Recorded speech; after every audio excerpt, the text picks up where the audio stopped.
அனைவருக்கும் வணக்கம்.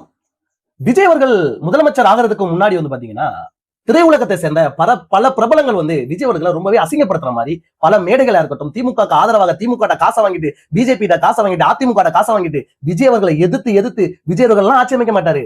இவர் வருவானா, 3 வருஷத்துல ஆட்சி அமைப்பானா, இதெல்லாம் நடக்கிற வேலையா அப்படின்றது பிரகாஷ் ராஜ் சொன்னாரு.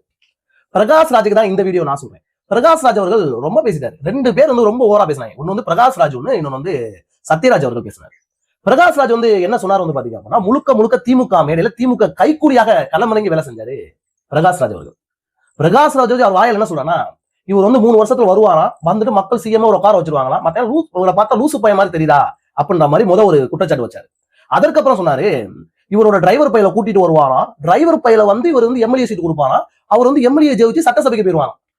அவர் ஜெயிச்சுட்டாருன்னா விஜய் அவர்களோட டிரைவரோட மகனுக்கு எம்எல்ஏ சீட்டு கொடுத்து, அந்த எம்எல்ஏ இருக்காருல்ல, எம்எல்ஏ டிரைவரோட பையன், அவர் இப்ப எம்எல்ஏ சட்டசபைக்கு போயிட்டு இருக்காரு.